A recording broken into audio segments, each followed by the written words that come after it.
You are now tuned to BS3 Network.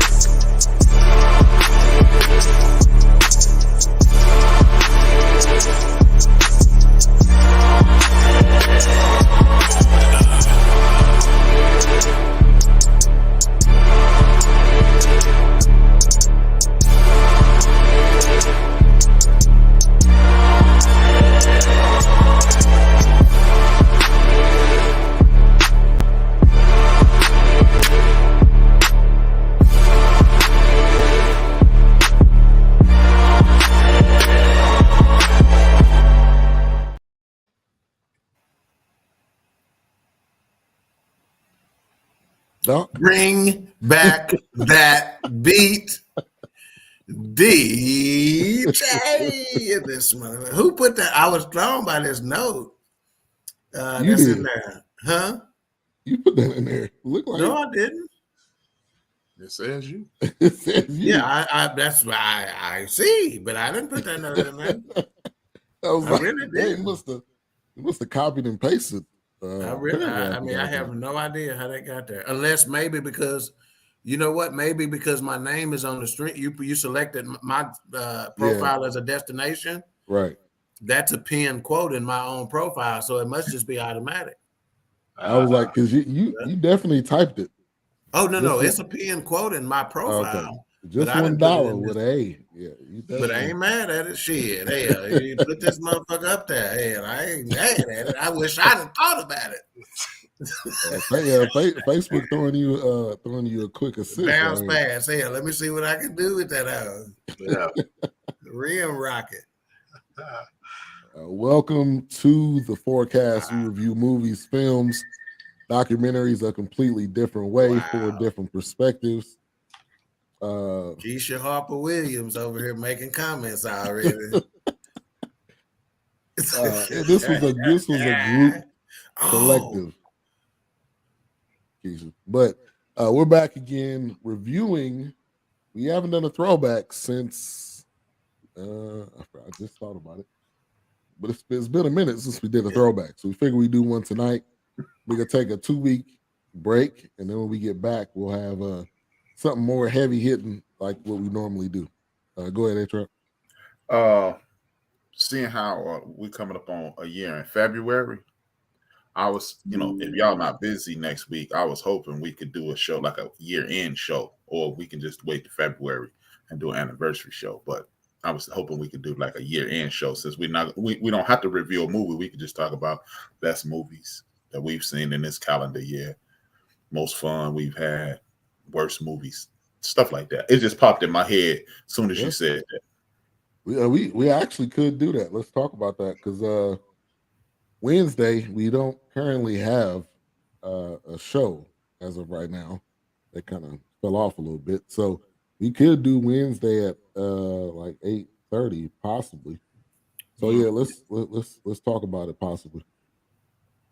But Hollywood Shuffle, it's a black cinema quote unquote classic, can maybe say.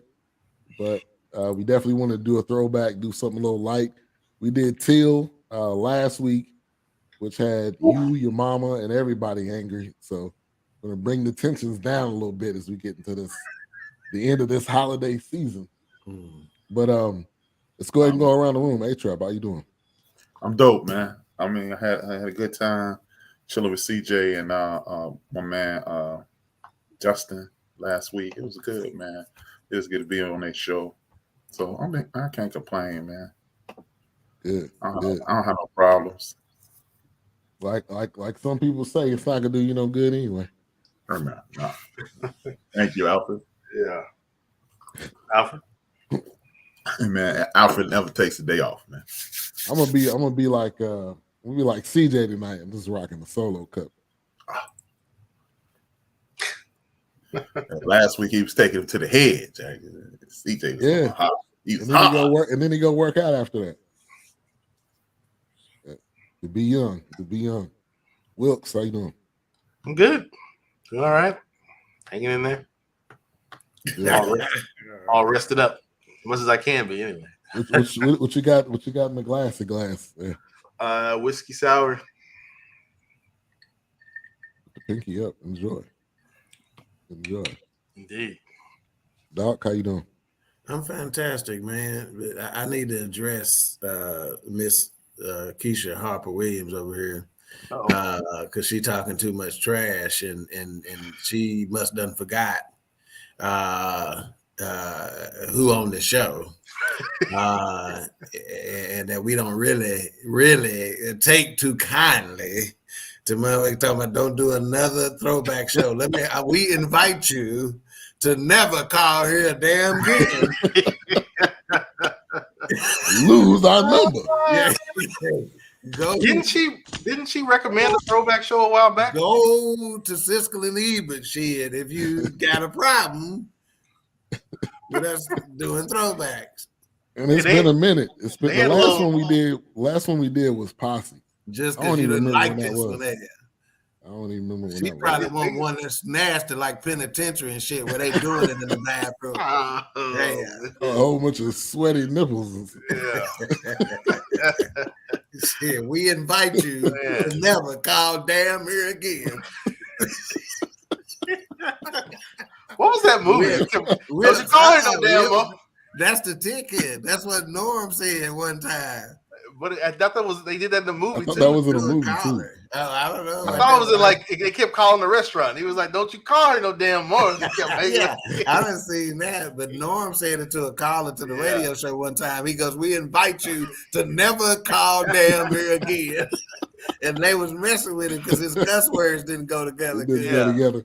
That was his first time cussing. Yeah, right. I had never heard that before. You got me on that one. I feel like that was in like I'm gonna get you sucker or something. Yeah, like I remember it vaguely now that you mentioned it. Trey Natural's in the building. Thank you for tuning in. Because I forget every time after the show, so I'm gonna go right now. I think the link is in the. That's where I'm going. Yeah, might be a little far back, chat, right? Yeah, maybe a little far back. Last week or the week before. Yeah, we done did a lot of shit talking since then. Yeah. Cedar said, I don't know if y'all. Good luck, but I just hit 400 on the craps table. I got my earphones on. Y'all done got me my numbers. What casino? I'm gonna say it like the old black folks said. What casino you at? Yeah, what casino? What casino?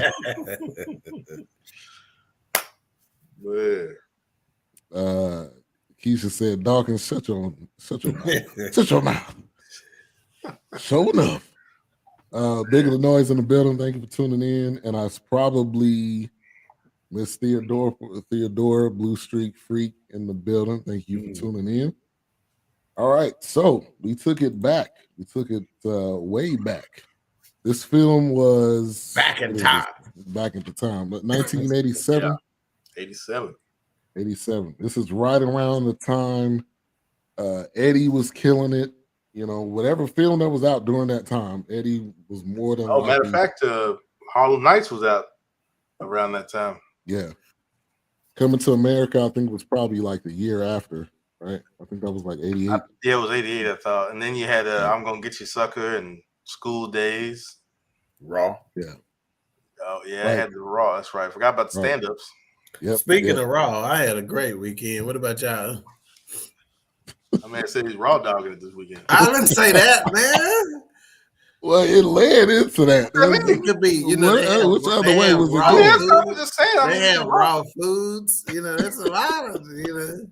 Which other way was it going? Pretty sure that means raw dogging it, but okay. Oh, speaking of, let me give a shout out to John Yogi Lewis of the Man Talk Mondays podcast right here on I wish I had it known. BS3 Network. When I say that cat put on a show, man. When I say consummate professional, man, he was fantastic, man. Fantastic. Thank you, Trey Naturals. You recognize the comedic stylings of a king like myself. I appreciate you. He will be here all week. But he throwed down though, man. You know, he really did. So look forward to doing some more big things with him, BS3 Network specific. We're gonna have to get him something where we post on the Roku TV channel and whatnot. Yeah, you know, because he did it. I didn't really want to endorse him before now because I thought he was a fake comedian, but this nigga, he the real deal, man. He the real deal. I thought he was a fake comedian. Yeah, I thought he was. Everybody say they're a comedian, Right, until they, right. but when You you get on actually gotta stage, do it. that's a a whole whole different animal. different ball game, When them lights hit you, But he a pro, man. Wait a minute, A-Trap, you left your studio, man? Yeah, it was creating a lag. Okay. Now, I was hoping you left that picture up because that almost looks like an exact replica, other than the brickwork, of one of Prince's studios. Even the soundboard and everything, except those big 4 TVs that are up on that graphic. His are actually speakers that big, So yeah, fantastic. Oh, when you went to the what's the name? Yeah, to Paisley Park. Yeah. Okay. Fun fact right here. Yeah. Real quick, Robert Townsend directed Eddie Murphy Raw. Later the same year, Kenny and Ivory Wayans wrote the opening scene for Raw. And let's get into initial thoughts here. I mean, I think I've seen this, but I really don't remember a lot of it. I mean, I was 5 when this came out, but I had a lot of In Living Color vibes. I'm Gonna Get You Sucker vibes. Anything that the Wayans have done had like their footprint all over it. So it was like, don't be a menace to society while drinking your juice in the hood. Like all it was a lot. Yeah. I think this was kind of the precursor to a lot of things that were going to be happening. Yeah. So I loved it. I thought it was different, creative, and before we get in too far into this, Robert Townsend is so highly underrated. He just does not seem to get the respect that he deserves. And I wanted to kind of talk about that tonight too. But initial thoughts, A-Trap. Oh, I was just saying, yeah, that he is. I'm talking to Joe from Houston. What's up, Joe? Just Joe. Just Joe. Yeah. D Great. He's just in Illinois now. He's just Joe from Houston, aka. Before I even get started, this movie actually, it's gonna sound kind of cheesy, but it changed my life in regards to movies. Me and Big Illinois was hanging strong about 6 years at this point, and I never saw this at the movies. I saw this at Big Illinois House. He owned it. This was before his incarceration, I take it. Oh yeah, he was. He was. This was his freshman year of high school. Okay, all right. He wasn't doing it yet. He was still a good guy, going to church and everything. Still a good guy. But first, I just want to shout out Big Illinois before I go any further. The reason I say this movie changed my life, Big Illinois has always been, in regards to sound and cinema, he's always been ahead of the curve. Big Illinois, this movie taught me, like, if anybody has ever liked any take I have on a movie, you can thank this movie and Big Illinois. Because, as a kid, I was 17 in 87. Big Illinois is 14. So Big Illinois showed me how to watch movies, man. He was like, yeah. Did you see this? Did you see this? And did you see the angle of the camera? And did you see the dialogue? And you see this and this? So this movie made me look at movies different because Big Illinois was ahead of the game. Big Illinois, this is the same year. Dalka remember it. No. This is the same year surround sound became popular. And before surround sound became popular, Big Illinois had hooked up surround sound in his house at age 13, 14 years old. Wow. Love it. Big Illinois was a sound genius at this point, man. And I ain't saying it because he's my man, but it was just, he showed me how to watch movies. Because then anytime a new movie came out, I would just, just lead him into the conversation and he'll break it all down to me. Then I go back to the crib and watch it. And I'm like, I ain't see all that. So shout out to Big Illinois, even though he had me watching that Evil Dead crap. I ain't never forgiving you for that, Jack. But when you're in the joint, you got a lot of extra time to spend on those. No. We were still kids. He had me watching the Evil Dead. He was in the day room, man. Yeah. We were still in the Audi home at that point. You know what I'm saying? St. Charles, St. Charles Shuffle. But yeah, man. But besides that, big ups to Big Illinois, man. That's my man, Honey Graham. But this was a timeless movie.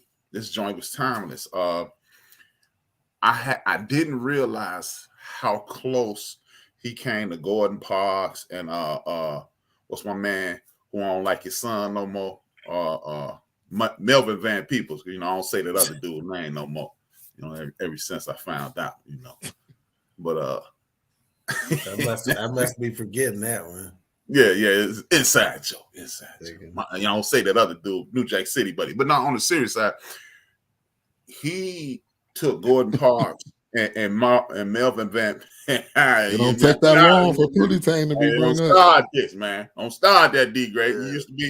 We used to be co-hosts together. But he took Melvin Van Peebles and Gordon Parks and pretty much made a black exploitation movie funny. Yeah. And that's what I got rewatching this. I was like, man, this cat made the black he took everything from black exploitation, made fun of it, and put a different light on it, and then flipped it. So, man, this was dope, man. And that's what made me think about Big Illinois, because before me and Big Illinois started watching movies together, it was just I was watching for I ain't gonna lie, I was watching for the breasts and explosions, you know, because I mean, me and Big Illinois almost got beat to sleep one day when he took apart the VCR, and as he took the top off, his mama walked in the house. We was like, so it just brought back a whole lot of great memories from childhood. You say you used to watch TV for breast and what? Breasts and explosions, man. You know, teenagers. Because I mean, shit. Is there another reason why we watch TV? Because I still watch it with breast and explosions. Well, I mean, that was the explosion is probably the explosion is on my end. The breast is on their end. I'm not gonna touch that one, Jack. Good night. That's my time. Peace and love. All right, Will. Yeah, pretty much kind of like H-Rap was right on it. I mean, when I watched it, you know, I remember it growing up, but not just taking it in because I was so young. But then through the years, it was on TV here and there, but not realizing how it reminded me of like, what is it, like variety shows. It reminded me of like maybe this was our version of a Mel Brooks movie. Yeah, there you version go. Hey, that's not a bad thought, man. That's, you know, because that's those the best movies thought you done had, man. That's the best thought you done had on the show, and probably about what you say, H-Rap, about 3 months or so. There was a lot of this is trash. I was just talking about this today. Say Wicks ain't really added nothing lately. So man, that's that way to come home. Oh man, yeah. I mean, you got out a lot last week. You got out last week, man. I appreciate it. But yeah, it definitely reminded me of like Head of the Class. Yeah, that's pretty good. The Mel Brooks, that slapstick, just kind of that Spaceballs, you know, Porky's Revenge kind of thing. Yeah. But I didn't realize how much of it was really saying, you know, I didn't realize this now, but then we hear it with our music, and we hear it with like when, you know, what is it? Boys in the Hood came out, and Menace to Society came out. You know, we're like, well, we're getting tired of playing these gangster roles. We're getting tired of playing these ghetto roles, these hood. You know, we gotta be thugs and hoodlums every time. So, pimps. You know, we don't want to be the slave and the butler. But yeah, it was. Oh man. Even some other movies took their cue from this. Like it reminded me of The Wash with Snoop Dogg and Dr. Dre. Like some of that element was there.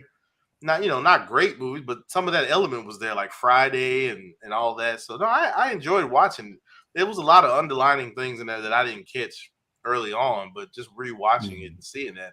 And I'm thinking like, man, is Robert Townsend, like, is he underrated? Because I mean, we know him for what, 5 Heartbeats and Parenthood, maybe Meteor Man, but yeah, he's busy. If you and Ben were a little older, you'll remember these HBO specials he used to do, which was basically he broke down this movie. He broke this movie into sections and had the dude, the Bat dude, Betty. Yeah. He had him pen on a black version of Dynasty, and he was the barbecue rib king. It was hilarious, man. Look up Robert Townsend HBO special. Is it like some kind of Robert Townsend Presents or something like that? Yeah. Robert Townsend and Friends or something. I saw something like that on. It was a variety show / comedy special. Tommy Davidson, man, some of the funniest stuff ever. And he just. I wanted to ask this, like, so what tree branch is this? Is this Richard Pryor? Is this Flip Wilson? Is this Red Fox? Is it all of them? Or I mean, I would say it's Flip Wilson. Because Robert went into the like I said, the HBO specials are classic, man. Just you know what? Check HBO Max. If not, go to YouTube. Some of the funniest TV in the history of America. And so it was a variety show. It was like, put like this: you use Meryl Brooks, and I'm gonna use you another classic. It was HBO's version of Black Carol Burnett Show. I can see that. I can see definitely. I can see that. And you know what? To be perfectly honest with you, Will, because rocking with Big Illinois, me and him became gigantic Robert Townsend fans. This might be his own. This might be Robert Townsend's seed. Robert Townsend. Right. Robin and Keenan might have created a tree and branched out because at one point, Robert, Keenan, Eddie, and somebody else who called themselves the Black Pack. And they were making movies together. And if you look at it, you know, just from your initial point saying Mel Brooks, and you notice how Harvey Korman, Vicki Lawrence, and all those people in the Mel Brooks joints. Right. Eddie grabbed Damon and put him in. I just heard this recently in a conversation.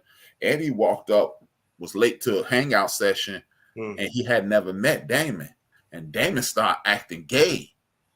And that's what opened the door for Damon to get on Saturday Night Live. And it also put Damon in Beverly Hills Cop. This might be the Eddie. This might be the Eddie Keenan Robert tree that blossomed into Harlem Nights, that blossomed into Five Heartbeats, that blossomed into a couple other things. Because I had heard Eddie was supposed to be in the Five Heartbeats, but at that time Eddie had only done serious roles, and you're like, what is Eddie gonna be? But And you think about like I said, In Living Color, you think about all the films that any of the Wayans have done. I think you're right. I think they have their own tree, basically. Let me give a shout out to Stacy Dion for tuning in. He was saying nice Mel Brooks comparison. That is a zinger, a Meteor Man. I like Meteor Man. All right, it was and I think part of the reason why I think Robert Townsend kind of was underrated because it seems like some of his films could be quote unquote corny. I don't know. Maybe if some people felt that way during that time. Is that? Not that I remember, man. Robert Townsend was the man. Pastor Dodd just texted me and said Robert would put that dress on. That's why we don't hear about it. Maybe that's why. Maybe that's why he became. Raider Kev, thank you for tuning in. All right, Doc. To Wilk's point, he was like, talking about so much stuff he missed back then. I was thinking about this. I was thinking the same thing. And I had to realize, well, shit, we was teenagers, at the time. So a lot of stuff gonna do just like this, we remember the stuff like the hoes gotta eat too, shit. I didn't that line. Okay. I owe him royalties off that line alone. You know how many times I done said, hoes gotta eat too. Right. And so think about the movies that we've reviewed before now, and we talk about the cultural impact they had. And think about it now. We're more than 3 decades later, and we are still quoting lines from a movie back in 1987. Right. So I think that says all you need to say about it. In terms of Black relevance. And my apologies, actually, this movie, because it is a satire, and I haven't sat and watched Pootie Tang long at all, right? But my apologies to H-Rap to a certain extent on his love of Pootie Tang, because this is a satire at its finest. And if you go in there trying to rate it as a film, heavy hitter, you know, you're gonna be looking at it the wrong way, you know. Right. But from a satire standpoint, and even though it may be goofy humor, it's still a high humor and it's still a message, you know. And that's what on this one, there's a message, you know. Oh, absolutely. And speaking of the tree, I was thinking exactly the same thing as A-Trap was, that this may be your seed, you know, the start of the tree, because of all the people that are in it. You know, the lady that played Wanda, I think her name is Helen Miller or something like that. Lady that played Wanda in there, and all these. I mean, you even got what's the cat name, man? Dom Herrera in here. You know, and Dom Herrera is that's an industry dude, you know, and he's a young Dom Herrera, you know. So again, you know, A-Trap makes a valid point. This may actually be the beginning of the tree, the roots. Right. Yeah. And Stacy said he was an extra in Cooley High. I think you pointed that out. Is it the basketball game, or they were in the gym, weren't they? With the basketball, I thought. He took that whack form shot, and Robert ran up and said, "Give me cold cheese." Yeah. Those of you tuning in the Facebook group, go to streamyard.com/Facebook just to give Facebook authorization so we can see who you are. I've got it up, but just for future reference, go ahead and do that for us. All right. What he's trying to say is we tired of having to tell y'all this every week. Y'all know the deal. We got some new people that I don't know. Okay. But everybody that's been here, you know. Okay. You know. Now you the producer of this show, Ben, in addition to the producer of Queen 3 and King, which the next time I re-record our intros and outros, I gotta officially put you down as the producer of that show. Because when I say that joke will do more for Queen 3 and King in terms of graphics and video and whatever than I do here. But anyway, you the producer of this show. Should I read? Because again, this is a 1987 movie. A lot of people may not know the script, the or whatever.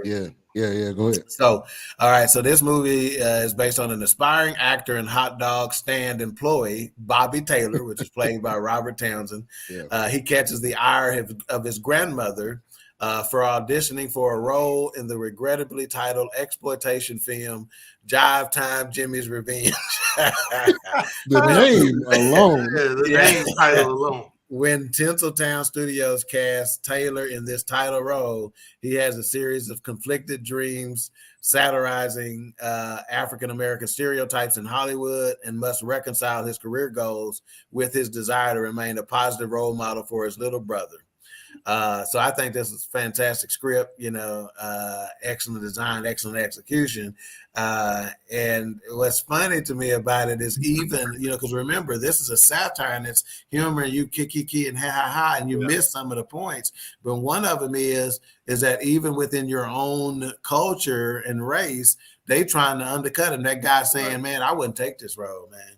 You know, I wouldn't take this. Right, I ain't gonna play I wouldn't do it, man. I wouldn't do all this other stuff. But yet when he says I'm out of the role, he goes, I'll take it. I'll play it, I'll do it. You know? Real quick. He was trying to be the righteous. I think little subtle messages like that are just as powerful as anything in this movie is, you know, that's being said, you know. Do you think that's why maybe this movie was made? I mean, maybe Robert Townsend experienced some of that? I think so. I think so, most definitely. He made this movie on his credit cards. Yeah. And in fact, I started to. I put a note down. I ran out of time, but I was going to investigate his inspiration behind the movie. But I think even back then, I knew that it was based on his experience in Hollywood. You know, and again, that's why, and that's basically what they do in the Hollywood Shuffle. Bojangles, think about it that way. You know what I'm saying? Yeah. And that's what they're doing. And he probably got tired of it, which is why he's bankrolling it. You know, like shit. If I do it through on their dime, I got to do the song and dance. Right. You know, but if I do it on my dime, I do it how I want to do it. Yeah. And the grandmother was Helen Martin, right? That was her name. Mm-hmm. So 227 with the Wanda. Yeah. She was. Yes, she was hilarious in this Good Times, right? Well, she the one who used to eat the dog food. that was somebody else. That was Gertie. Gertie is. That was Gertie. Well, didn't Wanda bring the Jello or something at the? Wanda gave her a real dirty look. Wanda gave her a mad dirty look. She didn't bring the dog food. Wanda was out there, man. She's Pearl on 227. That's right. But what's another key aspect of this is that, think about it, man. Over 3 decades later, we are still having the same conversation about the types of roles that Black folks are given. Yeah. You know, still to this day. Yeah. Yep. Wanda needed the rent party. The rent party. Yeah. and it's so true. Even most recently, there was a clip, after Chadwick Boseman passed away, talking about his first role was him being a single parent, living in a single parent home, or he was it was a stereotypical role similar to this movie. Yeah. Like he was supposed to be homeless. He was supposed to be robbing somebody. We need you to be more Black. Right. Yeah, we need you to be. And that lady chewing the gum, like, I need you to tell him he needs to be more, Right. Yeah. It was like he's standing right there. You could have just said. That's another piece that he's trying to say that happens. See, he's giving us a picture of what it looks like. Right. It's like, shit, I'm standing right here. You can't give me direction. You telling him to tell me what to say when I'm right here. Right. Yeah. We did Claudine too. I recently saw a Denzel Washington interview, and it was around this time, and he said he had a conversation with Sidney Poitier because he was offered a movie called The Nigga That Won't Die, and they lynched him and they did a lot of stuff, and he wouldn't die. And then he threw it right back at him like, yeah. It's kind of like if I was just moving Jews into the gas chamber, right? Yeah. He said he talked to Sidney that night, and he said, I ain't gonna tell you what to do. He said, but I will tell you, at the beginning of your career, whatever they put you in, that's what they're gonna keep putting you in. Wow. Right. And right. That's facts. Wow. Been the man ever since. We know a lot of guys that have been in similar roles their entire career. Clifton Powell, I ain't really seen Clifton Powell nothing else but Clifton Powell, man. You think of Pinky. When you think of Clifton Powell, most people think of Pinky. Either that or F.A. Chauncey. Somebody. Yeah. It's crazy. You can't say the word no more. But F.A. Chauncey, look it up. And this cat, one of the most prolific and poignant lines in the movie is like, he's like, this was toward the end of the movie. He's like, I learned how to teach Black people to be Black people by watching Black people on TV. You know what I'm saying? It's like that's how he learned. Instead of actually talking to a Black person, or instead of actually being a friend with a Black person. Or how about this? How about this? How about actually being Black, motherfucker? Put that guy in the role. Right. He said Clifton Powell is scary. The late AJ Johnson always, that's his facts right here. Always played a crackhead until Master P put him in all the hookup. Well, he was stealing something, but I got the hookup. So wasn't Clifton Powell a drug dealer on Rock? Yeah, Andre. Yeah, Andre, that's right. And Rock was threatening to put them hands on him. Yeah. Hey, as a matter of fact, the dude who in the movie when they were doing the theatrical school, he's typecast as a gangbanger. Big swole Black dude. You know what? He was in Colors. He was the perfect example. With the kind of Jerry Curl looking. He had the Luther Vandross. Yeah. My activator. Get my curl activator. No, don't. That was hilarious.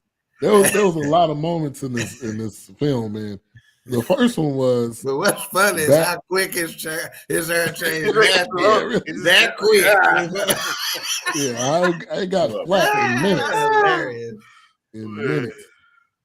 But the first part was when there was like, there's a bat in the house. Full bat, full brother. I was like, what?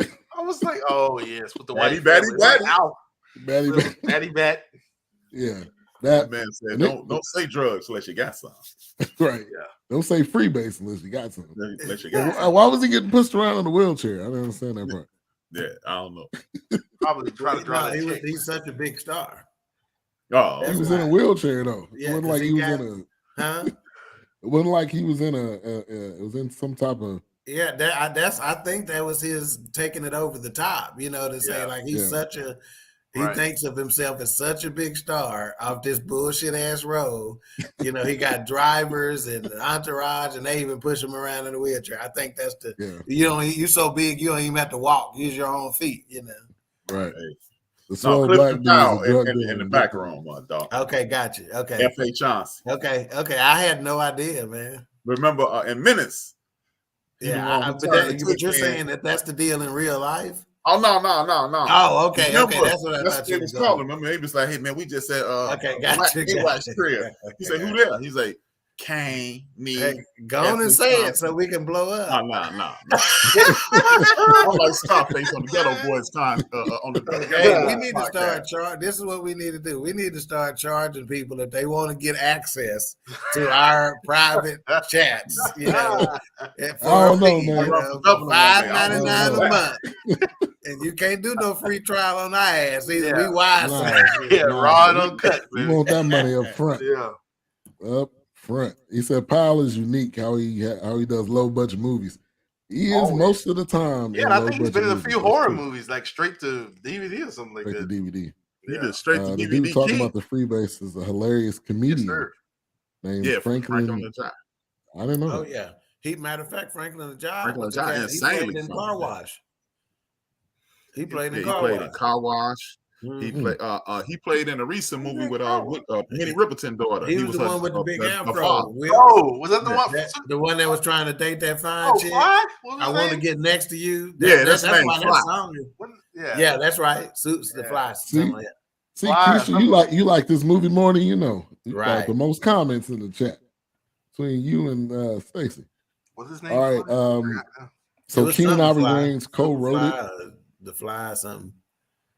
Keenan Ivory Wayans co-wrote it. That's what we should do. Car Wash. We need to do that. We got to do that one too. Soundtrack. Gotta do that, man. I watched that sucker every time it would come out. Rolls Royce on the soundtrack. Yeah, I agree with you, Stacey. His IMDb, I'm sure, is probably 10 pages, and it's like pimp, hustler, right, drug dealer, guy with a gun. Yeah, he played Morris Chestnut dad in one of the movies. He was dating Gabrielle Union. Oh, really? Played his rich daddy. I like the actors. Talking about Let's, dude. What you do? Let's. You know what Let's is short for? Let us. No, let us here. on this end. On this end, not on that end.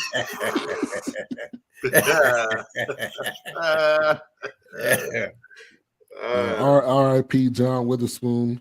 Man. Yeah. Oh, man. Met that dude, man. I met him in Indianapolis, man, at Craigus Comedy Club. Went to go see him in Craigus. That's the name of the comedy club. They got two. Oh. They got one in Broad Ripple and one downtown Indianapolis. It's called Craigus, and that's generally a lot of the comedians when they first get on stage, especially the black ones. They're like, I can't believe I'm doing no damn stand-up at Craigus Comedy Club, Right. But it's been, I just saw Bill Bellamy there, a lot of big names. And so I met John Witherspoon after the show. And as I'm shaking his hand and, as we taking a picture, we're not looking at each other, but he's talking to me. And he's talking to me about you taking care of your family, man. You're working every day. You're taking care of your business. He was talking that kind of stuff in my ear as we're smiling for the camera, Right. So good dude, man. Good dude. And any role he's in, man, he acts the hell out of that role. Every role he's in. And I swear he says wine the same way in everything. He a little wine. Right. I'm surprised he didn't say bang, bang, bang. He know what his fans want. So the first 15 minutes of his show, he did all of his iconic lines in his roles. Yeah. That's what he did. And he goes, I know what y'all want, and so he do the don't come in the restroom 30, 45 minutes. He do the you eat up all the hog mouths. He do the bang, bang, bang. He did all of them, Yeah.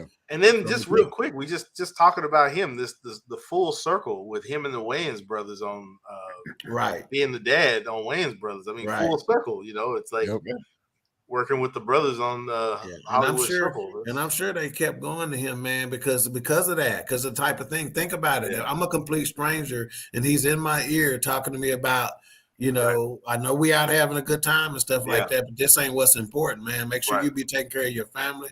Make sure you know, all that kind of stuff, right? So Mm. think about what he was giving them.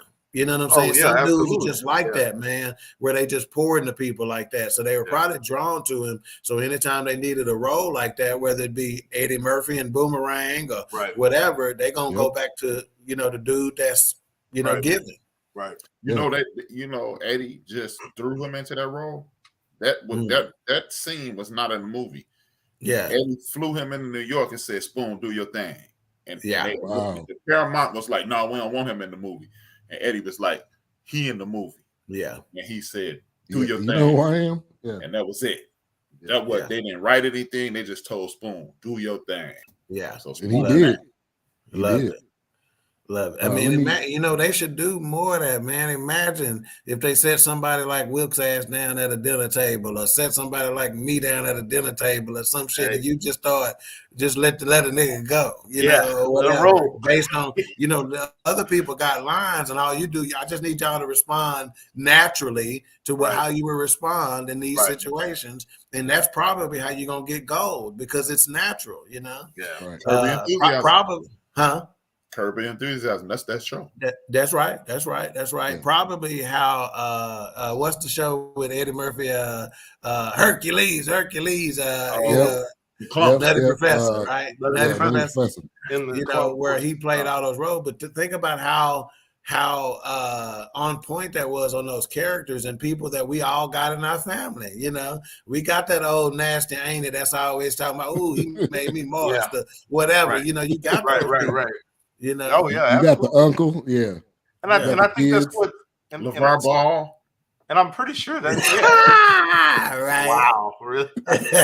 And I'm pretty sure that I mean, like you said, especially if you've been to family reunions or just a little get together, a birthday party, you don't have a Yeah. few. You're like, well, that's just Annie, or that's just right. Uncle, We got him. you know. Yeah. Shit, I'm the uncle in some of these situations now. You know? Hey, that's how it is, man. You know, I know my nieces and nephews saying that's just my uncle. Shit, he gonna say some crazy shit. You You know? just say something crazy. Hey, and Stacy, if they ever come out with Friday 4, definitely Oh, Clifton yeah. Powell got to be in it. Definitely. whenever they release that script, Yeah, no. That script ain't that They all getting up there, so they need to. They gonna be Work dead it out. next week. well, they showed before he died. Dead presidents, just Joe. Yeah, They had a We few gotta do scenes, that one.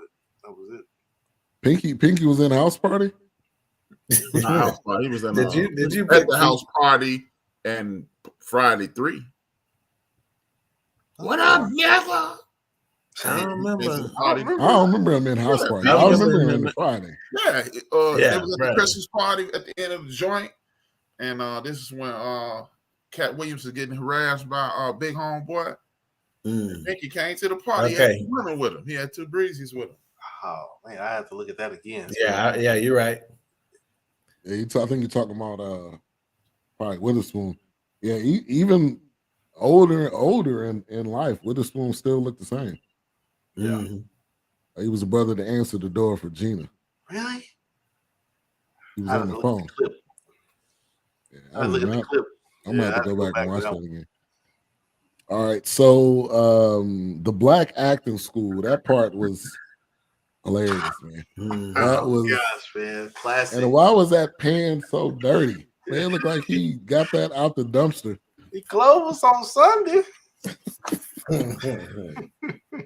Man, the genius to be able to do all these different roles, and just the way he did it, I Right. felt like was genius, because there was, the message was there. It was clearly there, but it was funny at the same time, and it wasn't corny funny. It was real funny. So Yeah. Right. One of the most, as far as I'm concerned, one of the most powerful things you can say about this movie to give Robert Townsend kudos and et cetera is the fact that this was $100,000 budget, Mm. and it did $5.2 million at the box office. yeah, that tell you right there. Shit. And not to mention everybody who probably purchased it. Right. Yeah, no doubt. Right. Yeah. This one no streaming. You have and to go buy it. Samuel Goldwyn Films, they not no small company, you know. So, No, when I saw Samuel Goldwyn was connected to this, I was like, oh, okay, that's what's up, you know. But you know, so of course, like I said, Robert Townsend, Keenan Ivory Wayans, and what I didn't know is that Don Moreira actually was a writer on this movie as well. You know, he wasn't just in it. He wasn't just in it. He wrote it, you know, as well. And of course, Robert Townsend got director credits, you know, but yeah, Keenan and Robert Townsend and Don Moreira got writing credits, so you know they still getting that mailbox money out there. And I like the nod to Michael Jackson Thriller in this because Anne Marie was dressed just like the girl in the Thriller video.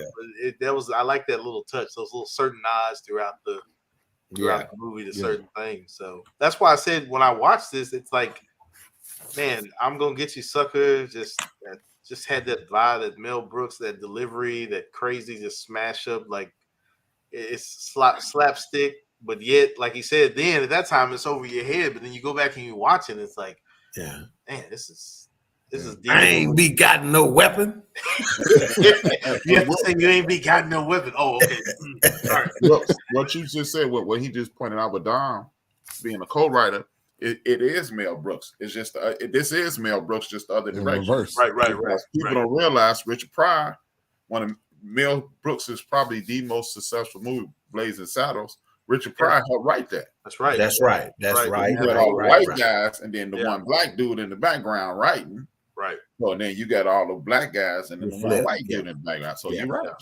Every time you say something, it draws you closer to the Mel Brooks portion of the movie. And you just think about some of these films that we've seen where it's mostly black characters, and then it's like the whitest of white person is the director.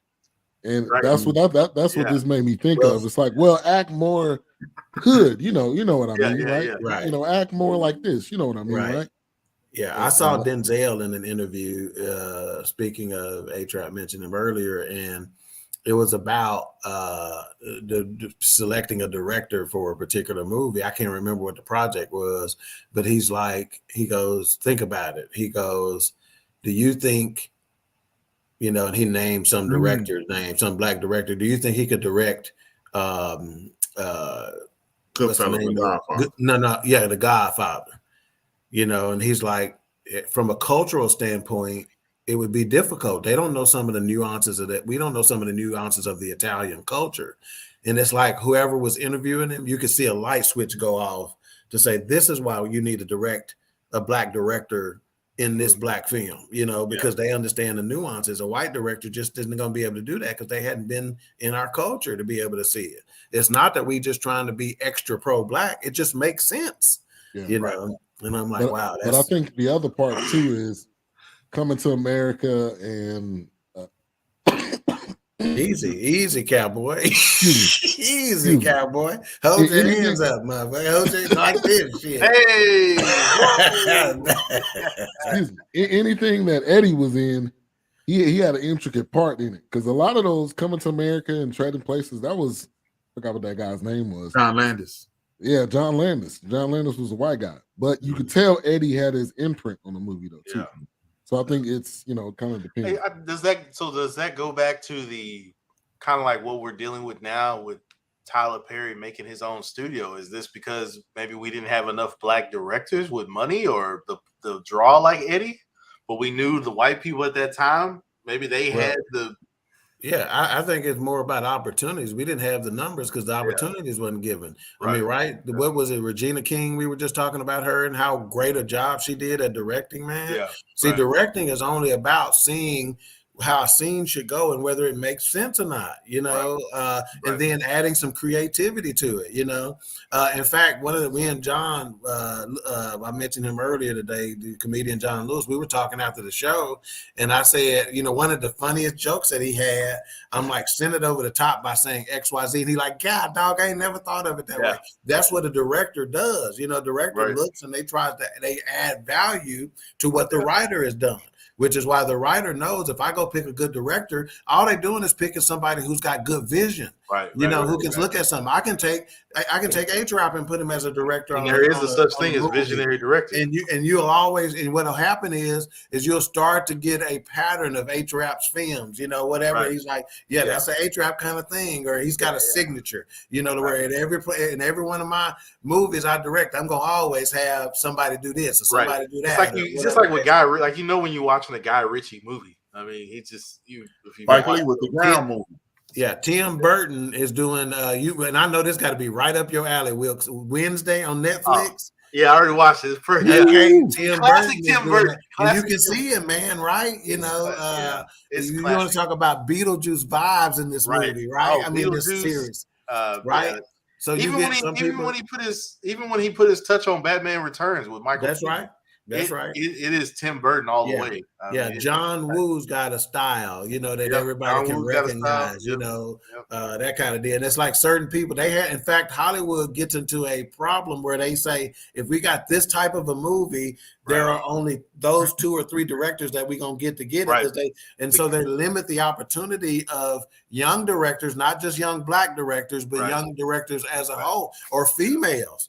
You know, sometimes like Regina King, as far as I'm concerned, if I owned a movie studio and I saw what she did, not only am I going to get her to redirect some more shit, but I'm going to try to get people like her, you know, the young Regina King, and say, hey, can you ever want a shot at directing something? Because these folks are ultra talented, man.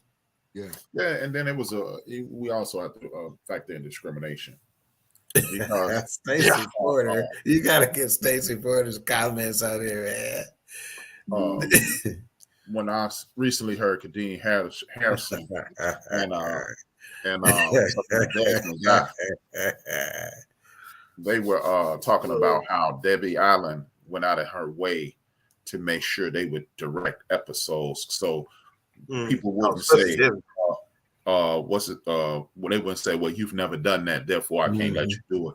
Another dude, I can't think of his name, Orlando Jones. Orlando Jones was another dude. I never watched Drumline. We could hit him with that Flight of the Bumblebee. Right. And they talk about it, and then it's kind of like how Shirley Chisholm gets forgotten when we talk about Kamala Harris. Shirley Chisholm was the first person, and Tim Reed is the Shirley Chisholm of movies. Tim Reed did exactly what Tyler Perry did 30 years ago, but due to discrimination and people just boxing you out, he wasn't able to advance the culture like he wanted to. The Venus Flytrap, Tim Reed. Yep. So, WKRP in Cincinnati. You in Virginia. He still has his studio up and running in Virginia. He did the exact same thing, bought a Confederate military base. He converted it into a studio. Tyler just had more money to do it, and now he's world famous for it. But like I said, Tim Reed is the Shirley Chisholm of this, because Tim did it. Yeah. Wow. But due to discrimination and the good old boy network, where you get throughout the entire entertainment industry, Tim was boxed out because Tim was Black. He was blackly Black.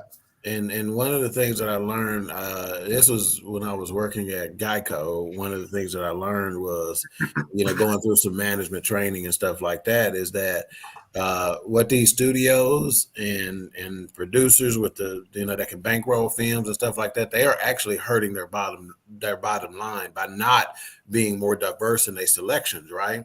I'll give you an example.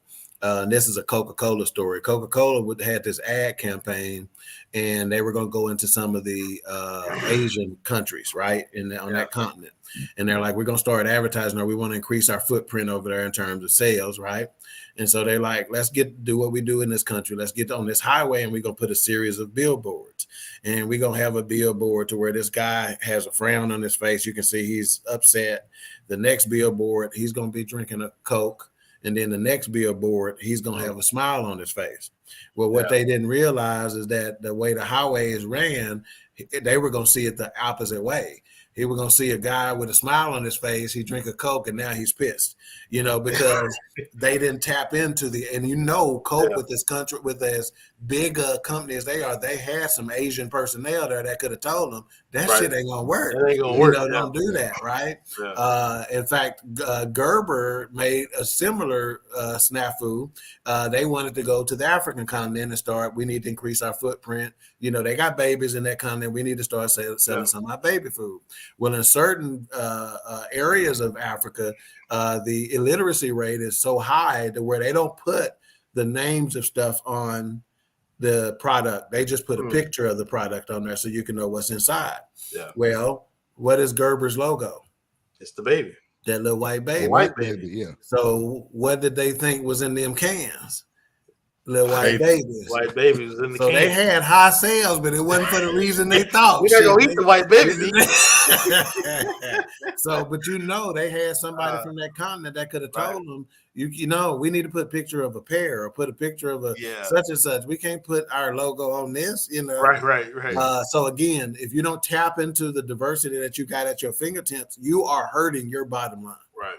Period. Marketing is key, and we don't, or marketers sometimes don't talk to the actual people that they're marketing at. Yeah. So things fall. That's falls through the crack. That's How what many I ads have we seen? We was like, if they would have asked, like the thing they had a black kid with a hoodie on that said monkey on it or something. Right. Yeah. Like if you just said that out loud to somebody that was black, they would have told you. Was that Gucci or Louis No, Vuitton? that was like H&M. But Gucci had a snafu with something else. There was like 3 in a row. The 3 big corporations in a row had major snafus. It's like, what are y'all thinking? Yeah. Right. Well, that's what kills me about when people develop software or certain products. They're like, well, we had the user in mind. Did you talk to the user in mind? Who did you speak with? Right. Because you're not talking to the end. Maybe had them in mind, but not the right part. Right. Yeah. Right. I wanted to point out a couple of those movies that they were reviewing. Yeah. That kind of made me think of Us. Yeah. But also that made me think of In Living Color. The Men on Film. Yeah.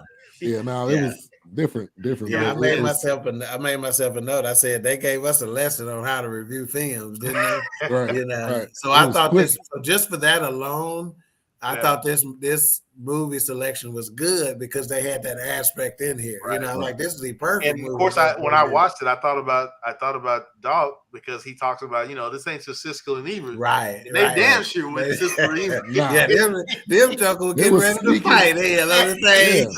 It was sneaking in the movie. Cool. They were let's do this first, then we'll fight. Yeah, we'll come back after that movie. They was high fiving each other. Yeah, they're like, I don't like this shit, man.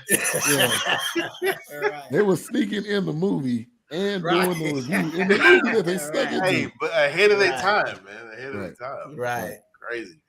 But Chicago Jones, Dirty Larry. Yes. Yeah. Attack of the Street Pimps. Yeah, they love that movie. Yes. When that one ended, they were just like this. And they looked at each other like, man, we just saw the greatest shit ever created on film. I loved it. That was a Thriller right there. That was hilarious. Where's mine? And his hand was all like, it was all cricket behind his head. Like, what are you doing? You didn't notice the other guy doing this and shit. It was like zombies, but pimps. It was hilarious. But also a nod to Thriller at the same time. Yeah. Crazy. Right. Exactly. Yeah, man. And then when they were like, we want you to act like Eddie. And then when he did the Eddie Murphy laugh, I died laughing. My point is, you see how all of them look like a version of Eddie Murphy. Yeah.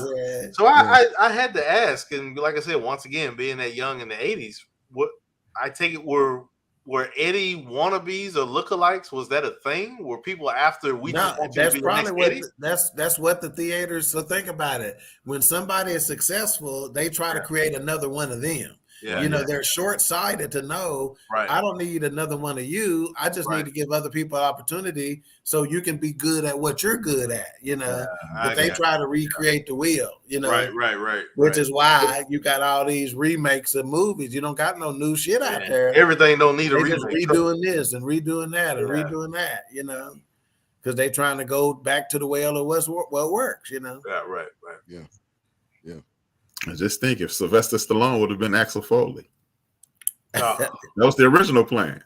You said, you mentioned that. I wouldn't have went back. I mean, I can't even. That don't even make sense, do it? That's like that's Rocky. that's probably why that's probably why they push movies with him like Cobra and what was the other one where he was a cop with somebody? They probably tried to give him his own lane, but Copland. I forgot about Copland. Yeah. And there was one more he did where I can't think of what it was. Don't nobody play the fringe cop like Eddie Murphy, man. 48 hours. From Detroit and LA, a culture shock. Like, come on, man. From Detroit to LA, man. And then when they did the Brambo, that was everybody want to play the Rambo, but they wanted to keep playing the Sumbos. That's another throwback we need to do. It's like the original 48 Hours with Eddie Murphy and Nick Nolte. Oh, Nick Nolte is underrated. Yes, man. Yeah, man. He get kicked in the teeth a little bit because of his personal. Yeah, that's like Mel Gibson. The drug addiction guy. It's kind of like, I get Nick Nolte and there's another guy mixed up. I know. I know who you're talking about. Gary Busey. Gary Busey. Oh gosh, both of them on crack, or one just one? Let me just say this: you won't have to Google too long to find mug shots of either one of them. One of them, yeah, pretty much. Yeah, Gary Busey probably got 3 mug shots to Nick Nolte's one, but you ain't gonna have to go too long. Yeah, hey, Rocky. Exactly. Yeah. And I think she's right because if you try to watch him in anything else, it's just, it's just doesn't fit. You waiting for him to say, "Hey, yo." Yeah, that's what you waiting he's in say. some series right now called The Tulsa King on Amazon. But he's playing like a gangster Rambo. Yeah, that's what I'm saying. That's what it's like. I can't. You know what? We never talk about white dudes being typecast, but Busey, Nolte, Stallone, they the same dude in every movie. True. And always gritty. Just like my boy, before he retired, Gene Hackman. He was always that rough, gritty. Yep. But Gene Hackman, man, one of the greatest to ever do it. One of the greatest to ever do it. Man. No nonsense right there. Love that dude. No nonsense, man. Yeah, but they basically had 10 to 15 people that all look like Eddie with that members only jacket, and the wife beater, and funny. Right? Yeah, be more Murphy. Be more. Yeah. So the guy that was the writer, I didn't recognize him, but it sounded like you guys know. He was in other stuff. He Don Marrero. Yeah, he was big back then. Even matter of fact, now he's had a great stand-up career for a while, but he's a comedic actor and he just, does a lot. That's how a lot of these cats that you end up seeing on TV now, back then they started behind the scenes as writers, and then they get their shot, out in front of the camera and you forget that they used to be writers, but that's how they get their start, man. Right. Like Jay Leno, he was on Good Times. Most people don't know. Mm-hmm. Oh, he did have. That's right. I did see it one time. He was on Good Times. But I don't like one of Jimmy Rocker's writers. Yeah. Wow, did not know that. He had that same chin during that time too. Oh yeah. Oh yeah. He is still my big chin friend. Yeah. He had to be something big for Johnny Carson to have him host a few times and then ultimately take over. I felt like Jay Leno didn't have another job after that because it was just like, all right, we're gonna put you in the Tonight Show. Let's see. What this gotta do? Wow. He did though. What? He was at the clinic when JJ thought he had BD. Yeah. He was at the clinic. Wow.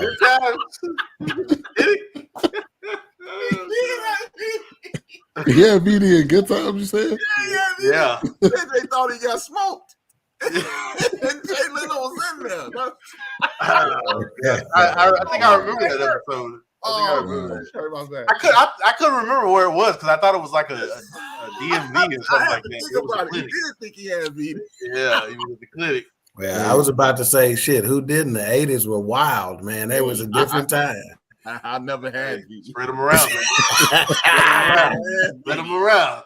Yeah, the 80s were a wild time, you know. Yeah. There's a bunch of shit going on. I've heard some Yeah, things. it was. I've heard some things. I've seen some things. But I wasn't there. Hell, back in Dallas, they used to have a place called the Hot Tub Club. I don't remember that one. Because a lot of people didn't have hot tubs at their house. So you could go rent a room that had a hot tub in it. So it was like a Roman Roman bathhouse with a hot tub. Something like that. Yeah. So you could have a little party. It was BYOB, you know, you get the hot tub room. Yeah. Well, then Linfields came along and they had the 5 for 10, and then you had your own. Oh, sorry. Wow. Sorry. Wow. Off 45 over there? Yeah, right on the back. 45 right there, man. Oh. It's called 310 now. Hell no, man. Nigga. Be quiet. 75. Hey, if you see the big King truck parked out front, keep riding. Keep rolling. Keep Man, riding. 75. Run them down.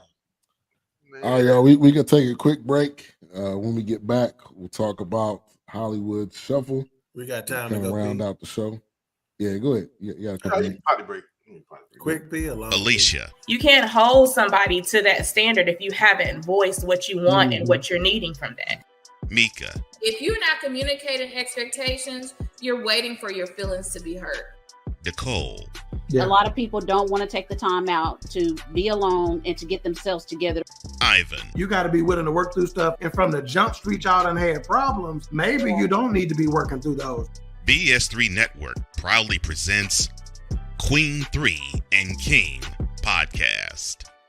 Live every Tuesday at 7 p.m. Central.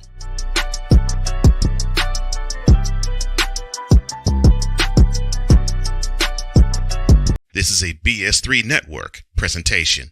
Politics. They'll write the law, but they'll enforce it differently. Is that going to apply both ways? Religion. God never said that we can't reason together. Matter of fact, he said, let us sit and reason together. Relationship. I believe that everybody wants and needs somebody. From a man's perspective. They say, girls, if I put some polish on that and get him to buy some different clothes, girl, he could be a winner chicken dinner. Join the thought engineer. There's nothing wrong with me developing my piece and you developing your piece, but understand the goal is to come together. And comedian John Yogi. Negro, I don't need you putting on no chapstick up there in the pulpit. You do that over there in your chair. Get ready for Monday. Live every Monday at 7 p.m. Central.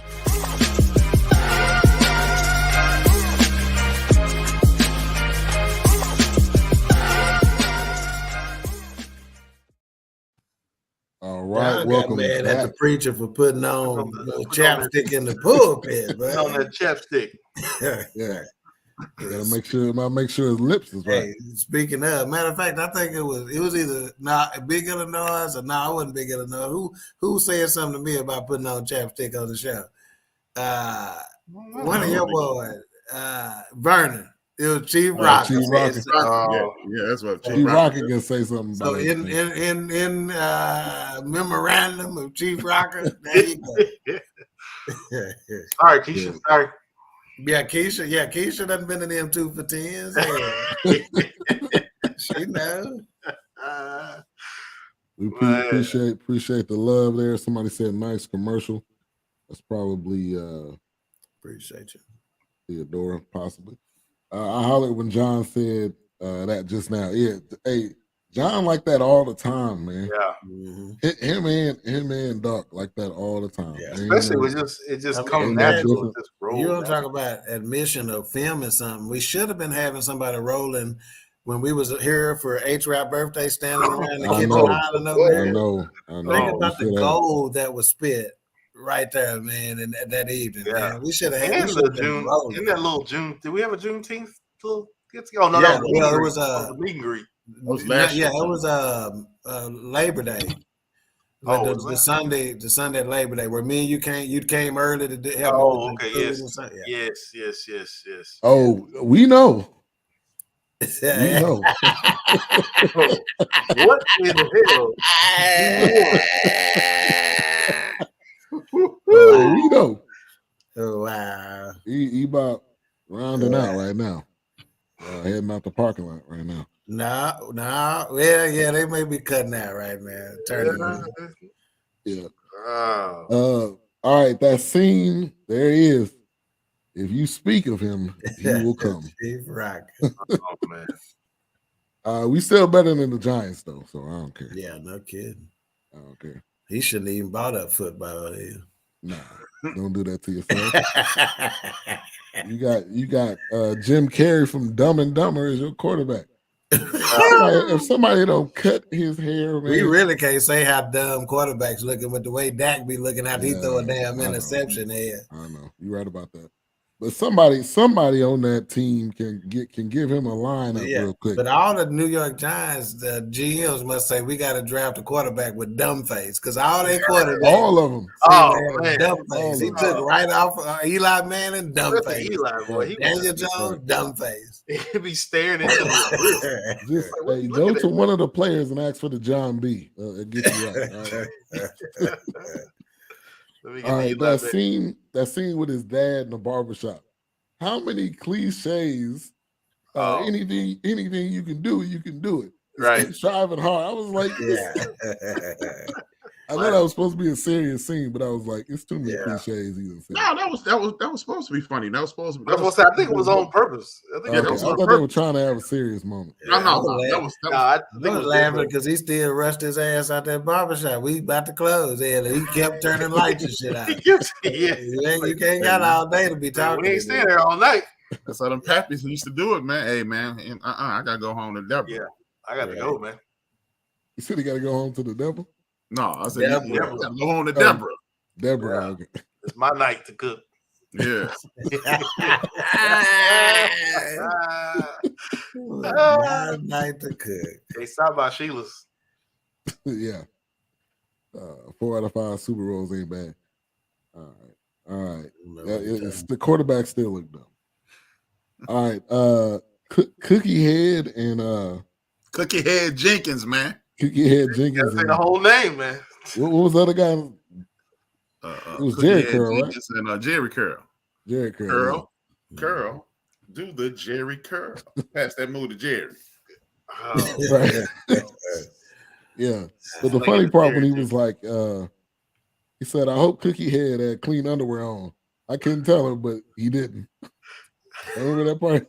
Yeah, right. Yeah, he had that dream about being a PI.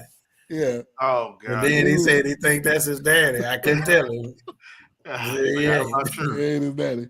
Yeah, that was good. So the big guy in the picture behind you being tiny, is that the same dude that played in the movie where he said, "Man, go give me some of that Dick Gregory"? Dick Gregory, yeah. That's him. That's him. Yeah, that's what I thought. I bet it was. Yeah, that's what I thought. That's House Party, buddy. Yeah. Lou B. Washington. Lou B. Washington is his name. Yeah. And he had that maroon jumpsuit on too. Didn't he? And later on, when John Witherspoon went broke and went crazy, him and that Keenan Ivory took over the business. He was eating the hot dogs off the hats. Yeah. He broke in pieces. And he's like, we partners, ain't using his shoe as a phone. I was like, he done. He lost his shirt with the whole cakes. Right. Hoes but that whole thing was funny. Cookie Head Jenkins and Jerry Curl. Matter of fact, I don't know, Wilkes, you might have heard of this. Being too straight and narrow to heard of this, but wasn't it a restaurant called Hoburgers out this way? I thought no, it was either Waxahachie or Red Oak. Yeah, Hoburgers, right? It was this girl that had started it. Yeah, female. And Hoburgers. Yeah. Because I wonder if it was off of this, inspired by. It very well could. I didn't think about it at the time, but now watching this. But she eventually, like it was a year popular later, for a while. Yeah, for a year, it started out, and people were like what's the name of this place? And then like a year later, she had like a sign and she had a real like it had the menu posted and had like a little storefront. Yeah, there's a place called Fat Hole Burger. Yeah. Maybe in the Dallas, like on Waxahachie in it somewhere in there. Well, still Waco. Yeah, there you go. Okay. We knew it was somewhere south of 35. But it looked like it looked like it's still well, it's got a food truck. Like it may be hers because she started it. Yeah, who's gonna help you eat? Yeah. Because Yeah. she was serious. She was like, it's hard out here and people get hungry. And because it was called Whole Burgers. And then obviously, I guess it's still in business. So it's like that lady who made herself a millionaire in the A. Slutty vegan. Slutty vegan, yeah. Oh, yeah. That's right. Yeah. Big time. And then people like Gwyneth Paltrow selling their farts in a jar. And coochie candles. Right. Really? Erykah Badu got a coochie candle. And cum lotion. Erykah Badu? Shit. Man. Give me some of that apple tree. How you you order that off Trade Naturals too? Shit, I need to know. And a matter of fact, why it was Whole Burger, it was like, man, that whole good. That's where it came from. Right. That's where it came from. But hey, this may be it. Fat Hole Burgers. It's been around for a minute then. Yeah. It's got a big drillers.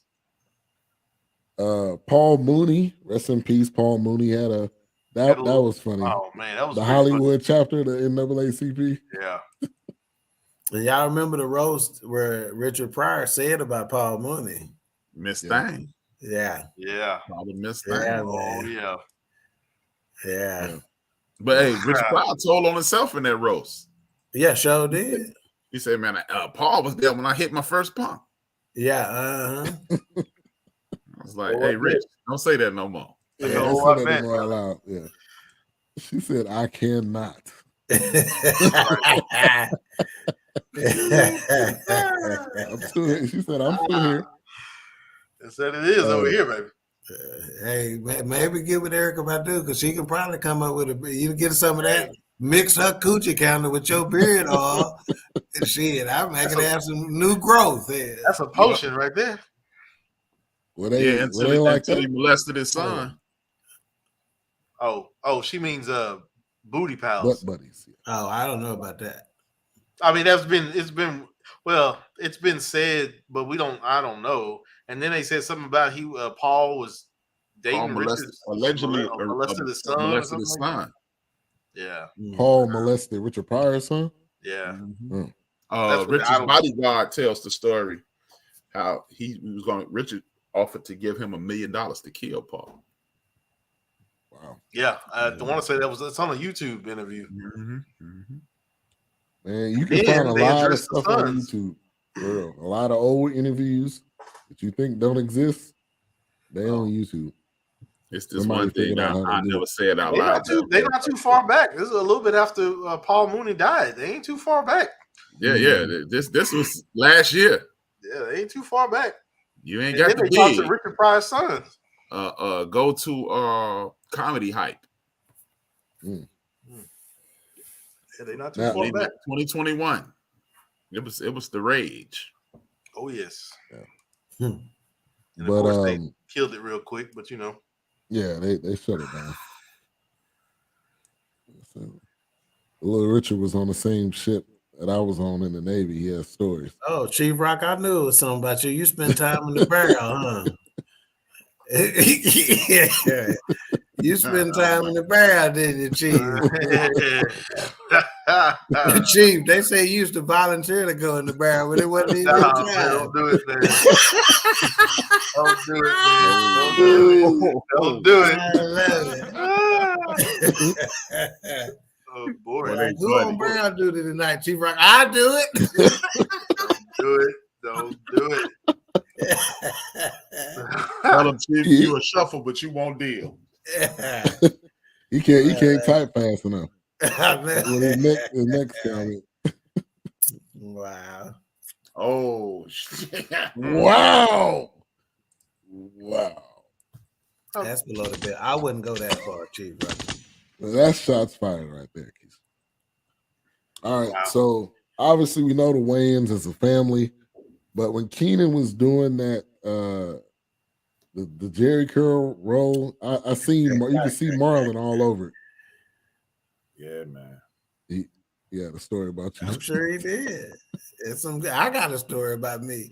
Yeah, H-Rap got a story about me. Ain't no secrets here. Everybody got a story. I don't know nothing. When they say hoes gotta eat too, they wasn't just talking about female hoes. Said hoes gotta eat too. It wasn't being gender specific. I pray at night. I don't know what you're talking about. Anytime you walk into a spot I walked into and the DJ and the bartender start hollering your name, that shit Right. they know you. When they know you, they know you. They're like, hey, you want us to play some of that Michael Jackson for you? Yeah. Hey, the usual. Like, hey, I got the usual tonight. Yeah, I got the usual, King. Right. Yeah. When they start saying, hey, I got your usual, Chief. The boss. You doing the pineapple back tonight? Shit, you know it, man. Matter of fact, when they don't even say that, they just drop the drink off in front of you. Right. Exactly. Yeah. But yeah, I was just waiting to see Sean or Marlon, but they might have been too young. Little about it.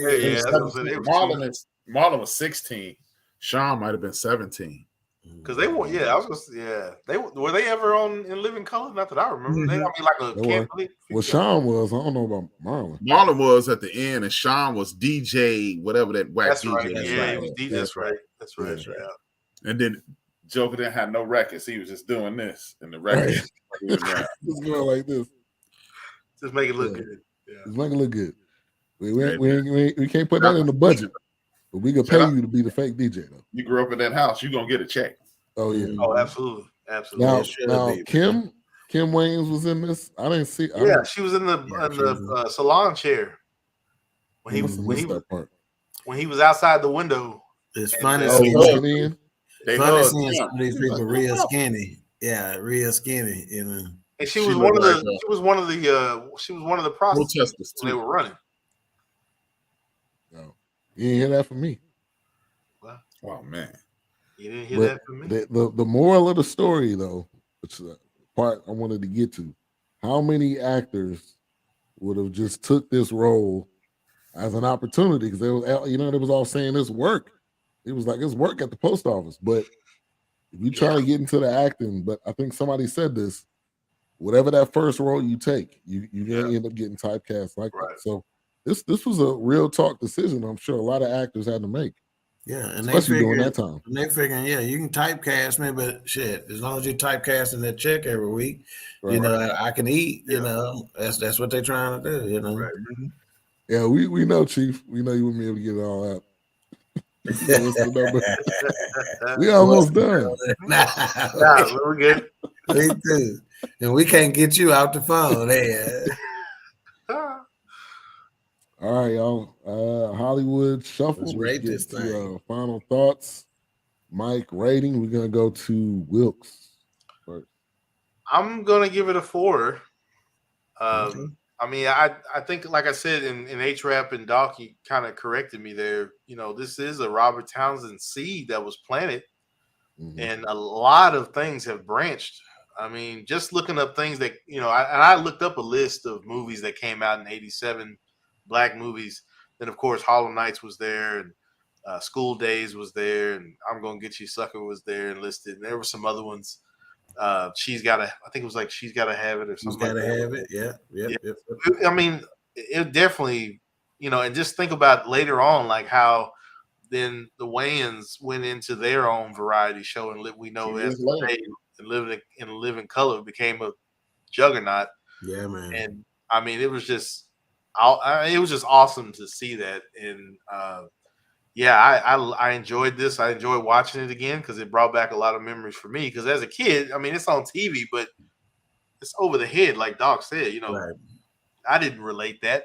But then when you go back and you watch it, and it's like, yeah, we've been playing these stereotypical roles, and it's like, I mentioned it earlier. We were getting, well, I say we, but I guess some black people were getting tired of the boys in the hood, the menace to societies, and and of course then we kind of kept going. You know, And think about it, Wilkes. You talked about how that being the seed, and even when you move into the In Living Color space, you got the Jamie Foxxes and J Lo. J Lo was in there. Remember Jamie Foxx and her got into it. He goes, J Lo. I remember when you was J Ho. Back in the day, you smashing. You know. Right. Or whatever. So I mean, just think about how big Tommy Davidson. You want to talk about underrated when you talk about Robert Tommy Davidson. David Allen Greer, underrated cats out there. Yeah, and then like Jim Carrey. I mean, gosh, I mean, just some staying power right there alone. If it was a situation where you get a little piece of everybody that done came from your thing, right. Them be so absolutely. So, I enjoyed it. Yeah. All right, A-Trap. I'm with 4 too, man. It's just it brought back on funny situations like Batty, and I ain't got no weapon. Tommy. Yeah, Tommy.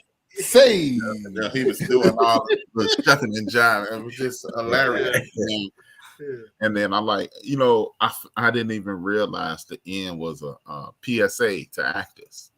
Yes. Like, hey, don't sell out, and you can be the next and he getting Superman, and then he was like first Young Blood, and I saw So and I just thought about it, man. Like you said, this is 87, and that was right around the time and everything took off. Like you said, you had She's Gotta Have It, then Do the Right Thing, then She's Gotta Have It, School Days, Do the Right Thing, then Eddie exploded.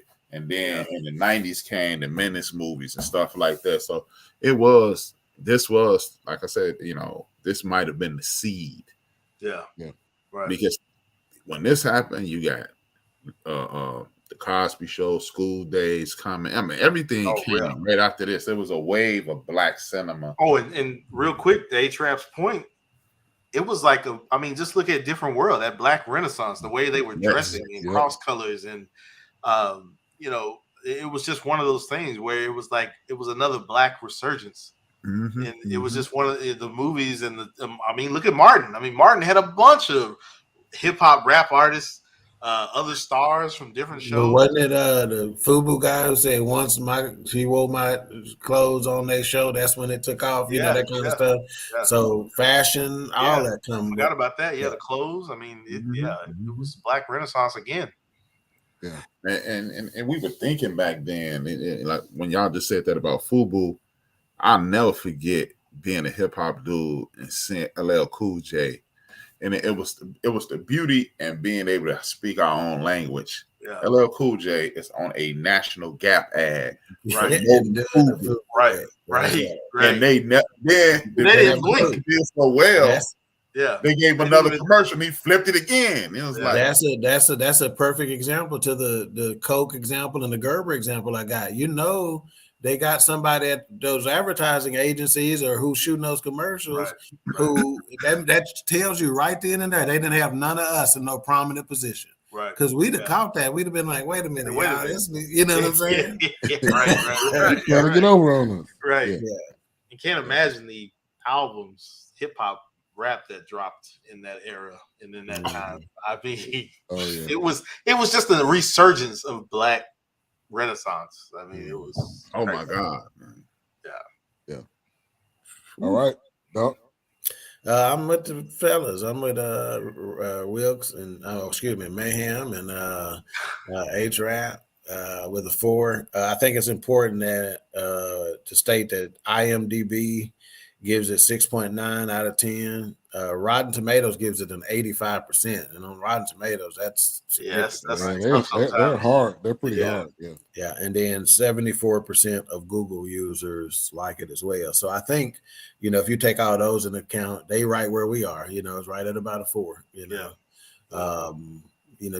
I think, to be perfectly honest with you, some people probably wouldn't rate it as high. SexChat69.site has commented in the chat. They got hot girls for you if you're looking. Chief Rocker, you get that real down? Can you type that fast enough? Don't click that on your phone. Yeah, Do not click that. We won't hear from Steve Rocker for 6 months because he be trying to get all them viruses and shit off his phone. Delete. Yeah, control alt delete. But can I control alt delete on my phone? Yeah, think about it. You could probably would get some higher ratings in a lot of the cinema that we do because people miss what's being said, or they miss some of the the high levels of humor or satire or whatever. They miss it, So I think it could have even gotten rated higher by the general public. I was trying to relate this cover in the background, and then there's another cover which I thought there was a resemblance to a Kool in the Gang album, but I didn't find one that resembled this. But it just kind of reminded me. The hair probably. It kind of looked like the cover of Good Burger, though. Yes, yep. Forgot about that. Yep. And once again, years later. Afros.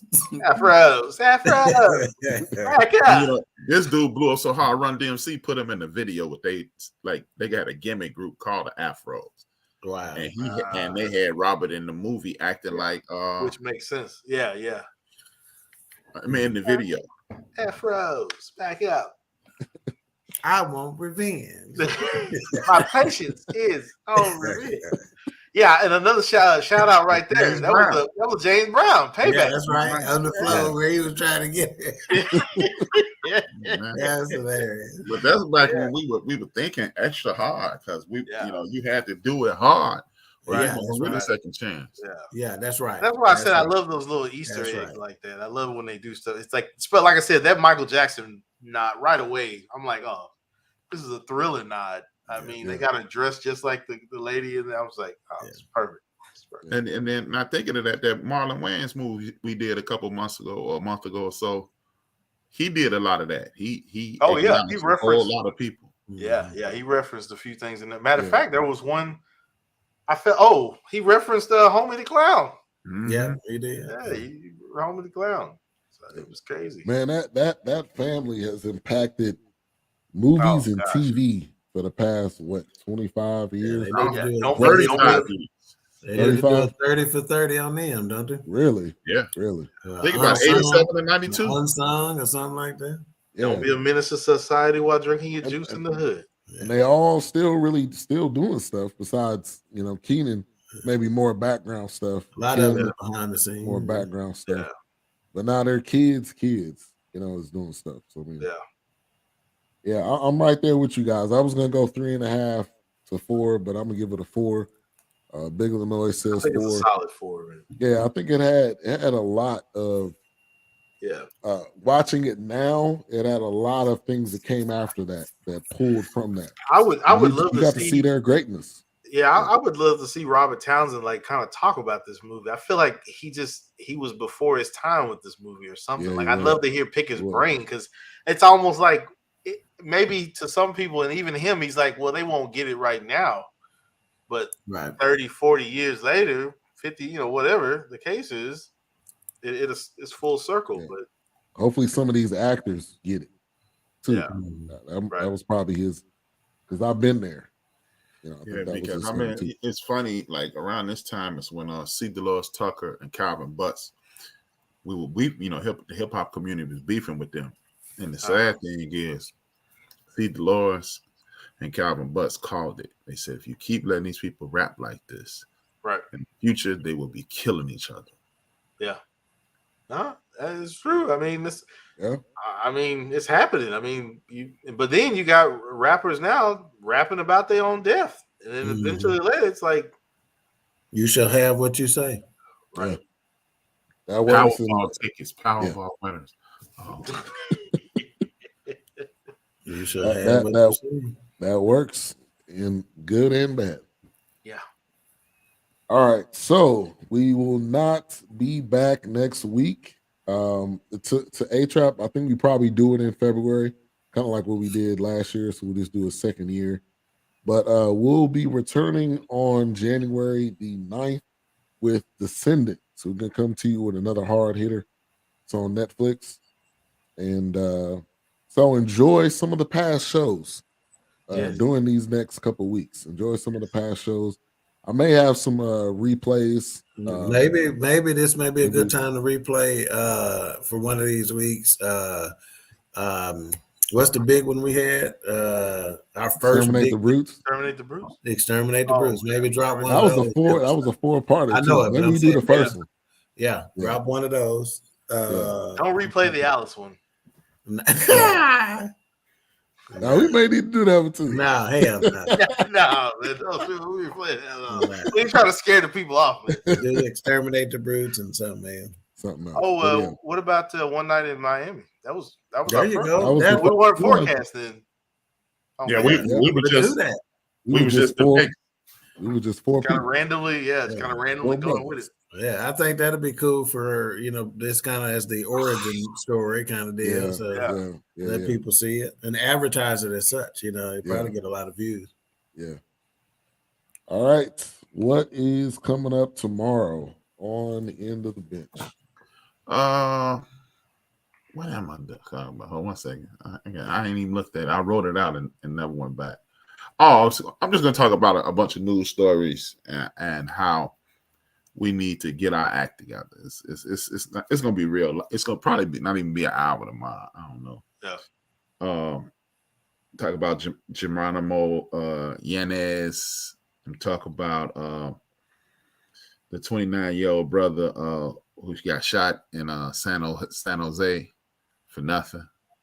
And I'm gonna talk about the lady, the people at Hertz, man. The people at Hertz, they jamming people, man.